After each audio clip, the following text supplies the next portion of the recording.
Sa buhay na ito'y maglalakbay tayo, langit na tahanan ang ating tungo. Lahat ng mga bagay na nakamtan mo, ito'y iiwanan pagdating ni Kristo. Sa langit ikaw ay mag-impo, kay Kristo tayo'y maglingkod. Huwag nang sayangin oras at lakas, luwalhatiin siya hanggang wakas. Kay tuli ng takbo ng orasan, maging ang araw ay daling dumaan.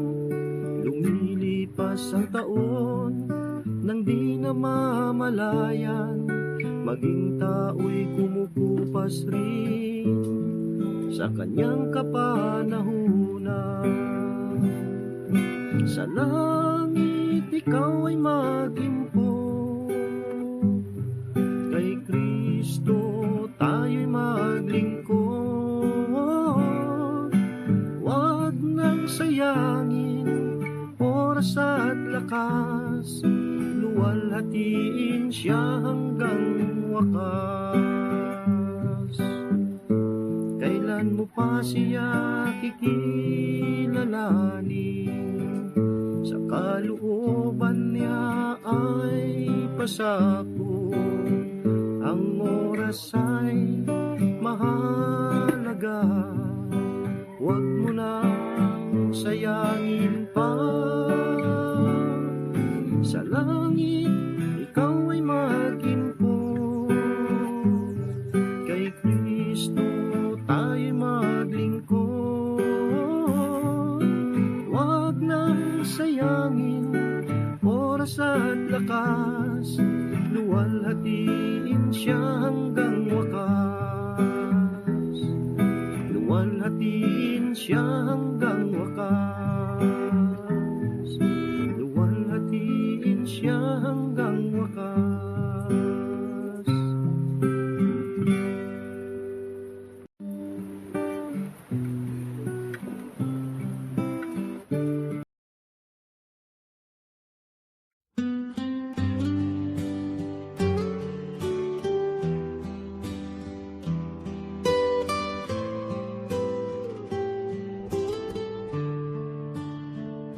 Open the Bible, hear God speak. Truth and life for those who seek. Every word a shining light, guiding us both day and night. Good morning po kay Sister Nina, Miriam, magandang umaga po. At kay Angeline, yan, sa Kalamba, good morning. All the pages testify. Umaga rin kay Sir Jay Correo. Christ the way, the truth, Kay Sister Gloria, good morning po. Search the scriptures, read and see. They reveal Christ faithfully. In His name life is given, eternal life, the Good morning hope of po kay heaven. Nanay Corazon.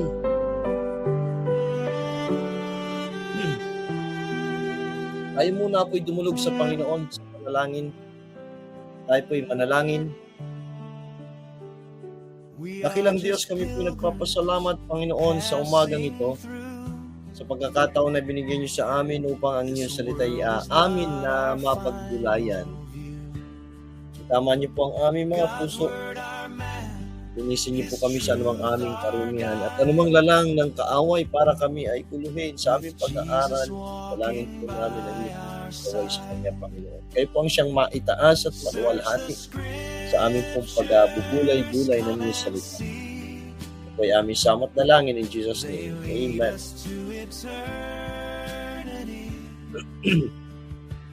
Through the sun, God's perfect plan, life eternal. Magandang umaga kay Hilda Puto.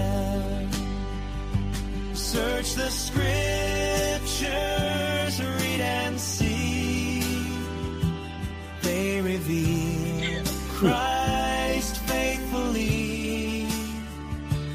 In His name, life is given, eternal life. At kay maging kay Sister Edith at Pastor Boyd, yan po sa Pangil, Laguna. Good morning po.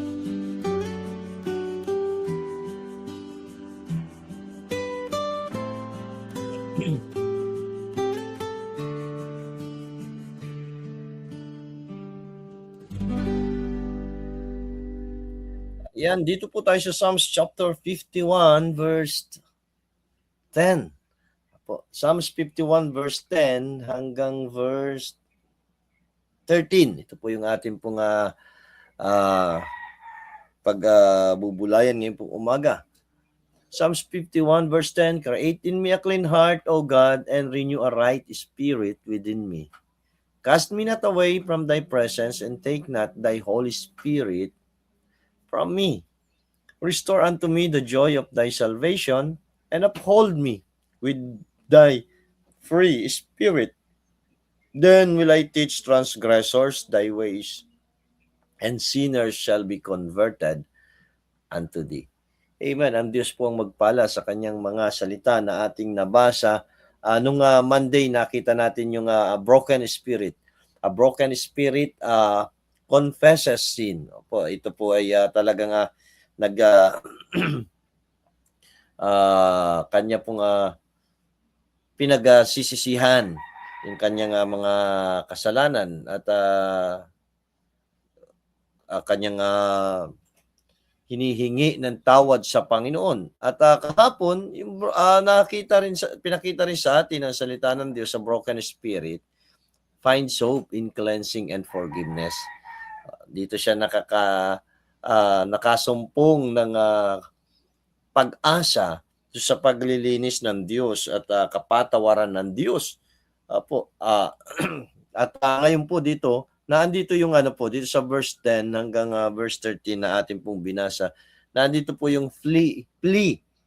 Yung pakiusap, panawagan ni David.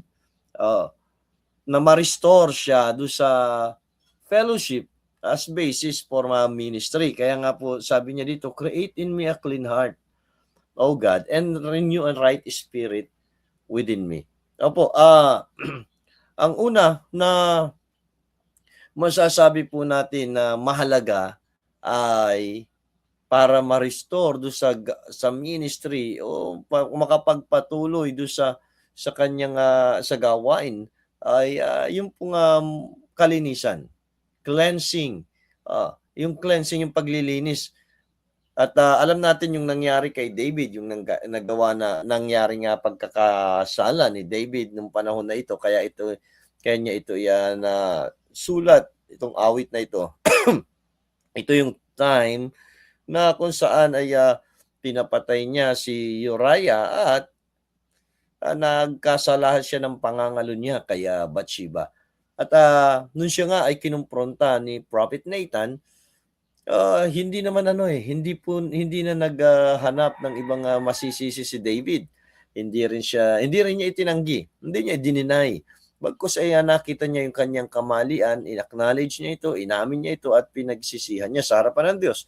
Kaya alam niya na mahalaga yung paglilinis. Kaya dito, ito yung pakiusap, panawagan ni David. Sabi niya, create in me a clean heart, O God, and renew a right spirit within me. Cleansing is necessary. Napakahalaga po ng paglilinis para tayo ay maging kagamit-gamit sa Panginoon. para tayo maging kagamit-gamit para sa gawain ng Panginoon, sa kalwalhatian ng Diyos, ay kailangan tayo po ay malinis. Dahil ano po, kahit naman tayo, ng mga tao, hindi naman tayo gagamit ng isang bagay na marumi. Diba? Meron kang baso na lagyan mo ng tubig para gamitin at uminom.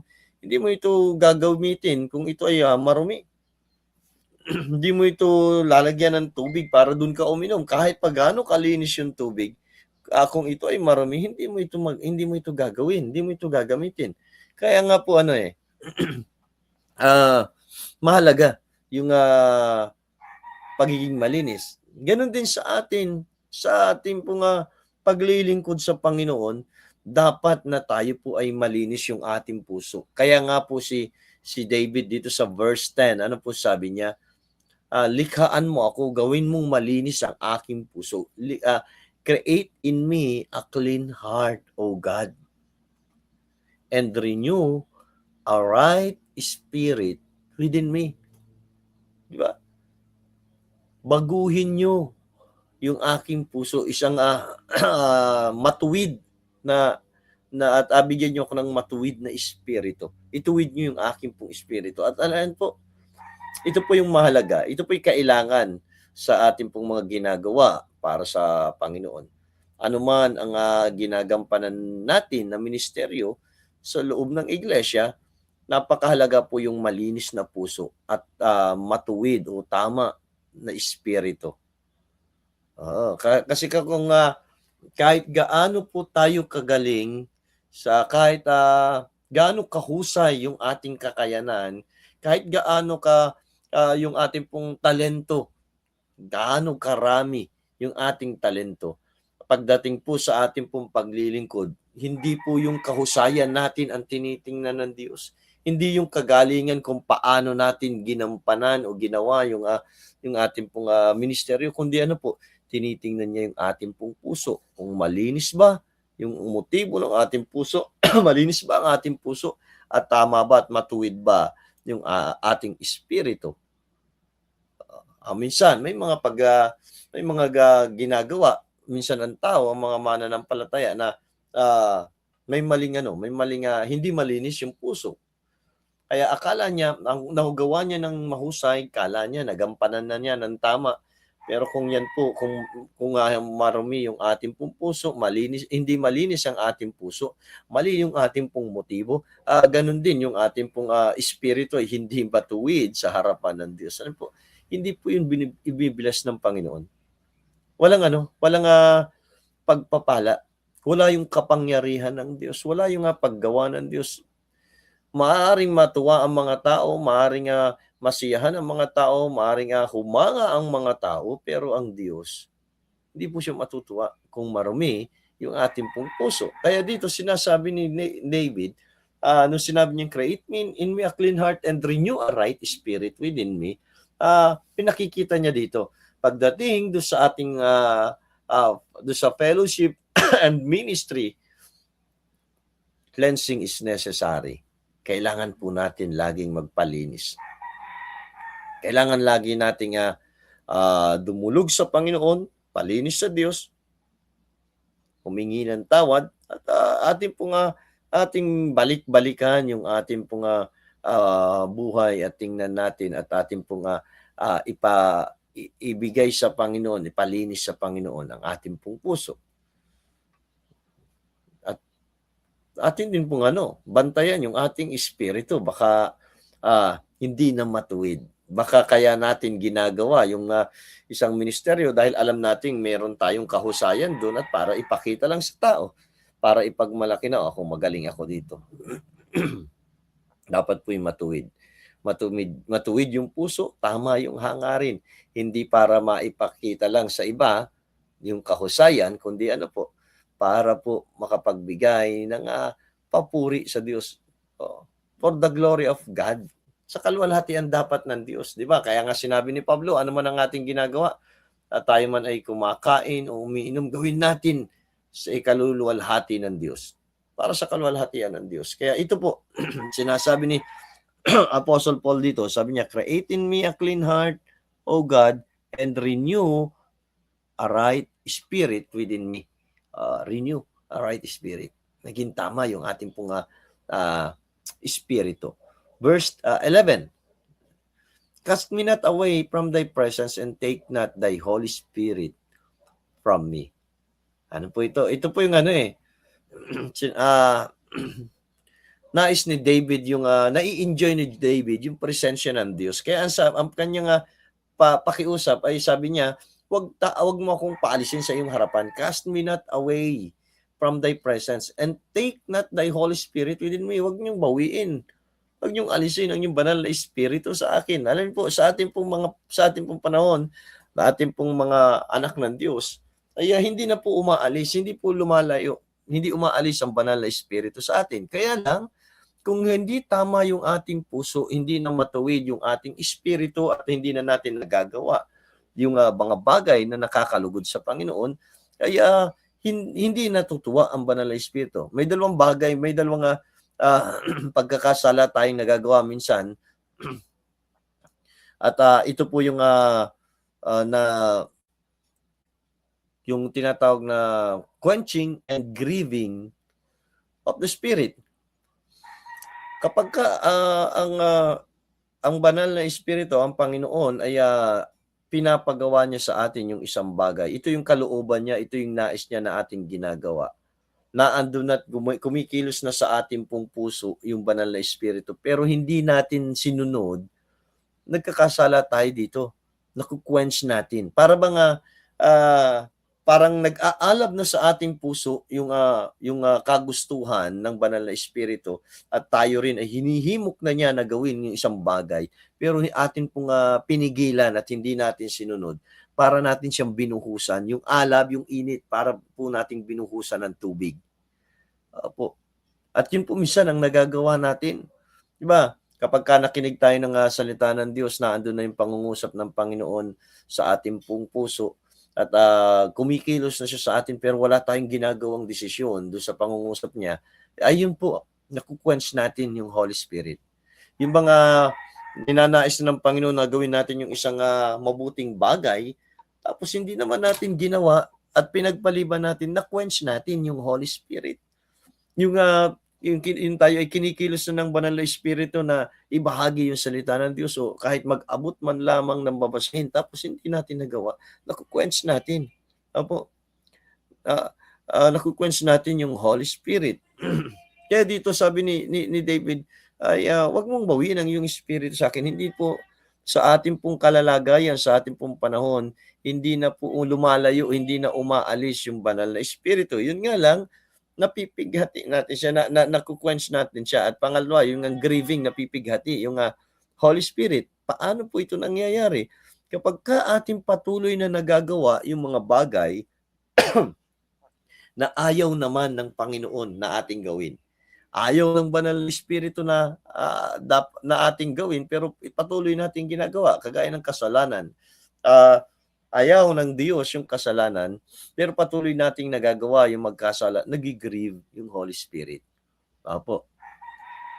Napipighati siya, nalulungkot siya yung banal na espiritu sa atin.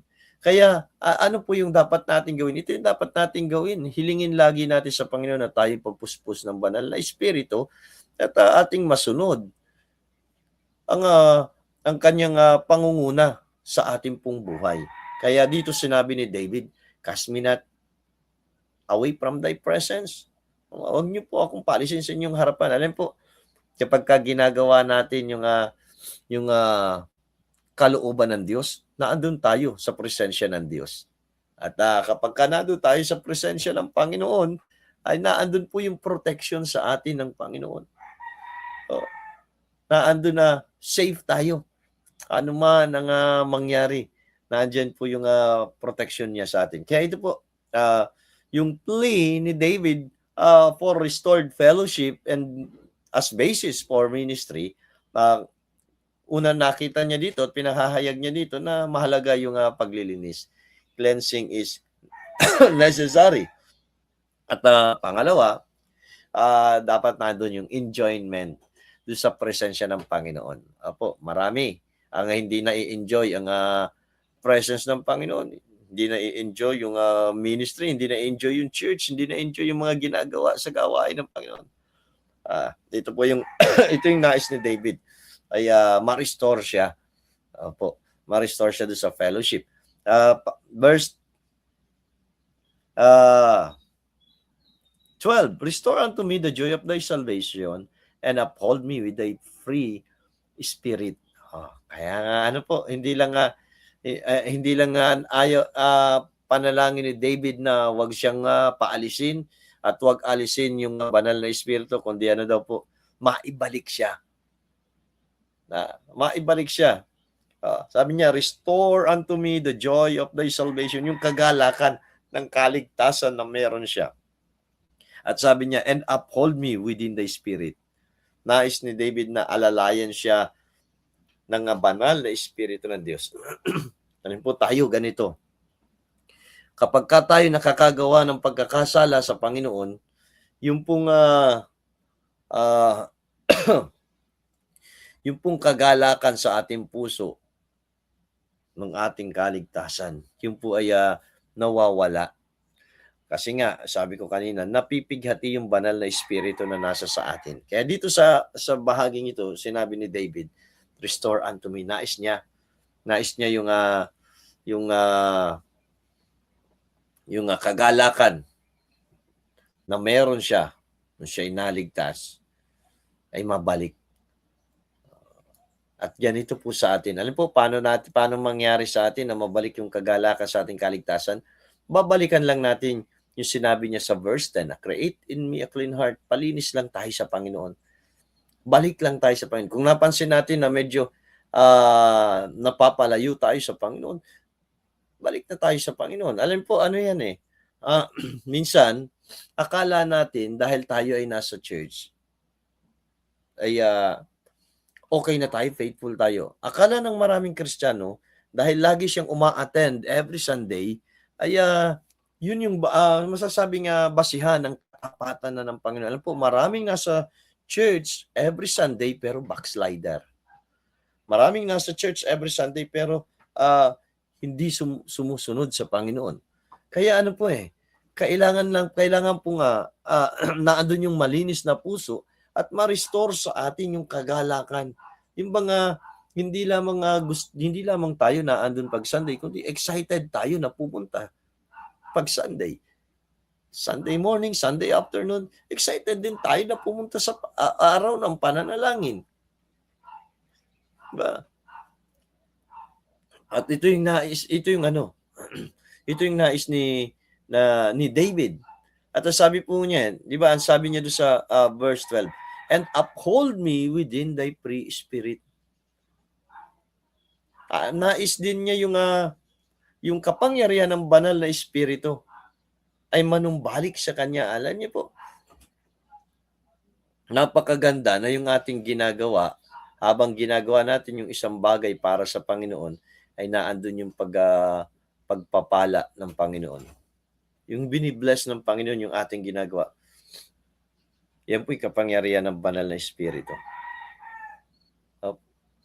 Yung bang nagbahagi ka, naalala ko dati, ako'y nasa Kalamba, nagbahagi ako ng salita ng Diyos, ilang mga kabataan, may ilan doon na talagang taimtim yung pakikinig. May isa na wala lang, nakatayo siya at hindi naman di mo malaman kung totoo talagang nakikinig. Pero ano po, ang nangyari, nung sila ay inimbitahan ko na sa simbahan, kung sino yung parang hindi interesado doon sa salita ng Diyos, siya yung dumalo at siya yung nakakilala sa Panginoon ng totoo at siya rin yung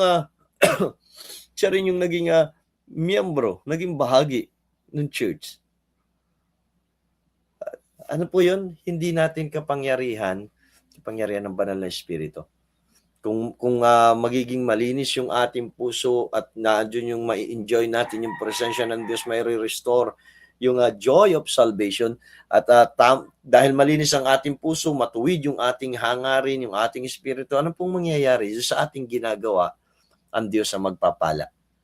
Diba? Yung bang hindi mo inaasahan, pero ang Diyos ang kumilos.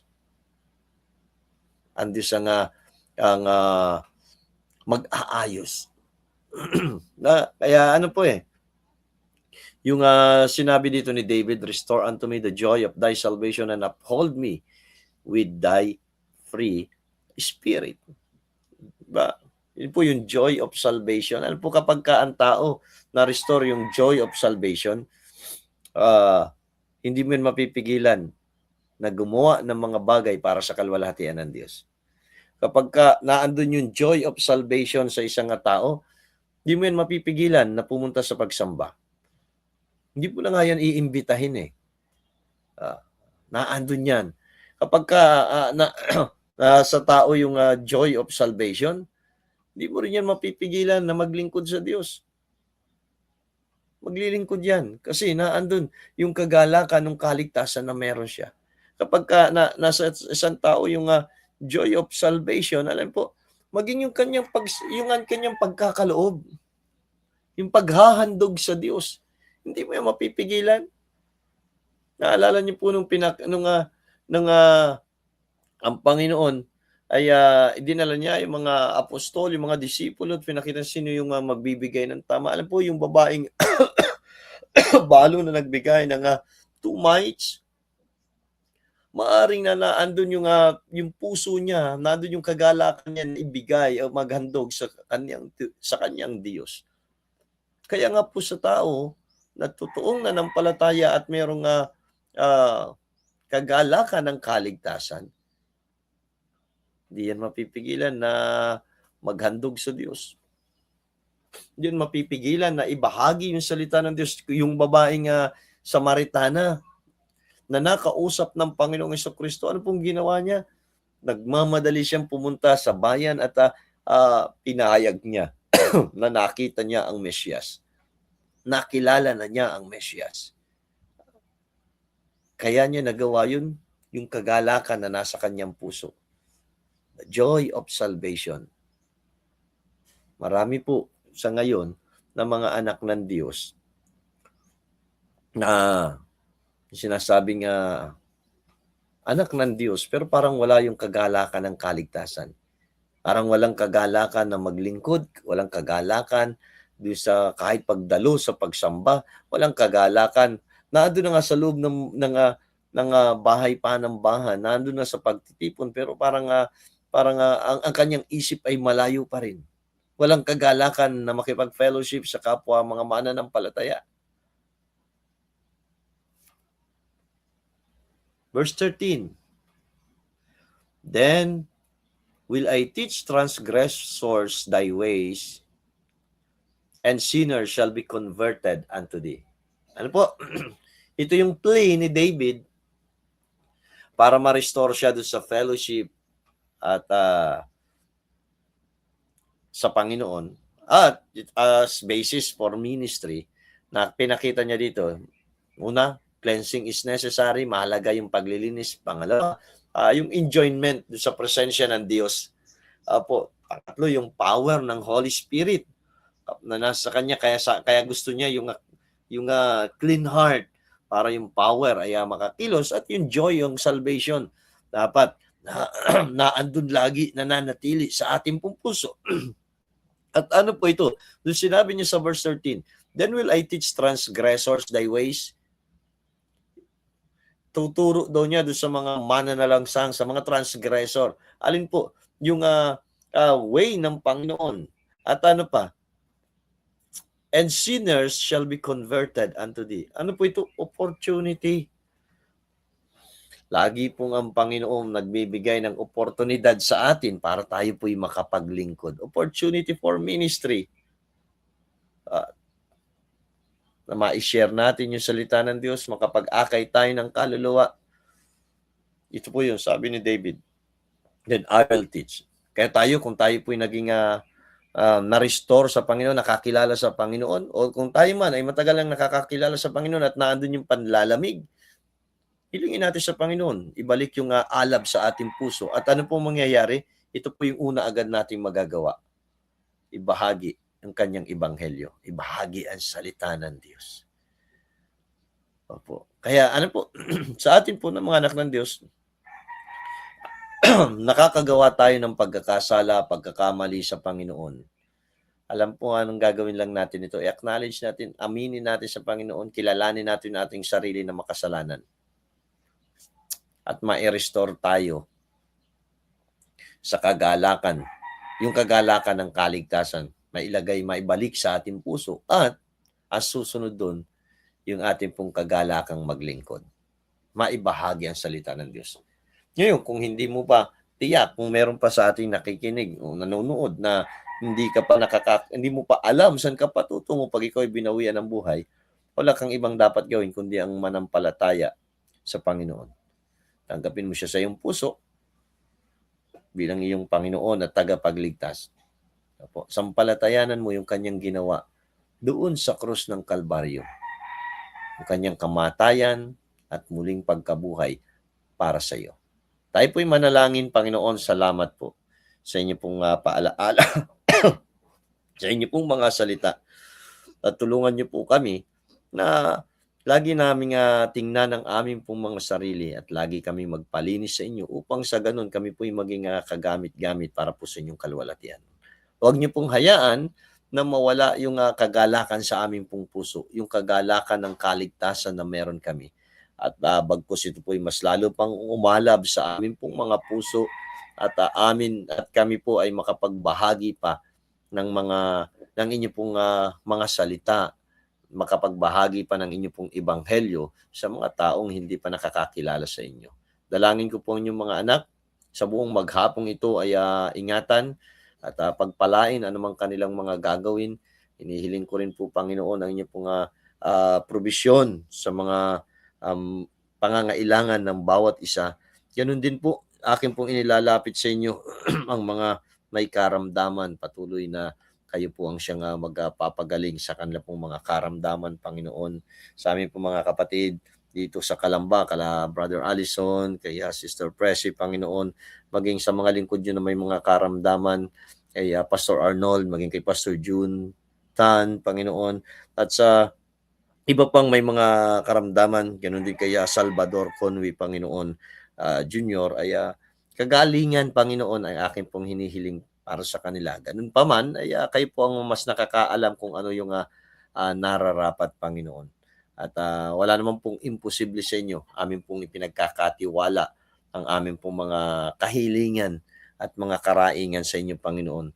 Bless niyo po ang inyong mga anak, bless niyo po ang inyong mga lingkod na ginagamit sa inyo pong ubasan, at patuloy pa na biyayaan ng kalakasan ang bawat isa. Ang lahat ng ito ay aking samo at dalangin in Jesus' name. Amen. Amen. Magandang umaga po at pagpalain tayo ng Panginoon. Good morning at maraming salamat sa ating pong mga nakasama ngayon pong umaga. Maraming salamat po. Kaya Brother Leo, good morning at ganun din kaya Mamu, magandang umaga po. Kaya Salvador po, good morning. Pastor Edgar Alan Pasco, dyan po sa Mamita. Salamat po. At kaya Sister Gemma Gliponeo, good morning po. Agnes Conway, sa Eriga, good morning. At kaya Sister Cecilio Mananastas, magandang umaga po. Kaya Archie Pulas Reyes, good morning. Maraming salamat po. Kaya Malu Lourdes Ventura, at Malu, magandang umaga. At sa iba pa na nakasama natin ngayon umaga dito sa ating pong morning devotion. All the pages testify, Christ the way, the truth, the light. Search the scriptures, read and see. They reveal Christ faithfully. In His name life is given, eternal life, the hope of heaven.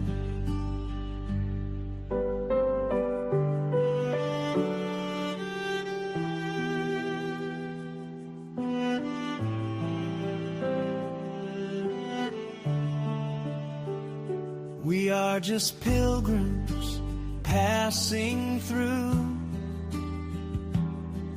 This world is not our final view. God's word our map, His truth our guide. With Jesus walking by our side. Search the scriptures, come and see. They lead us to eternity. Through the Son, God's perfect plan. Life eternal in the great I am. Search the scriptures, read and see. They reveal Christ faithfully. In His name life is given, eternal life, the hope of heaven.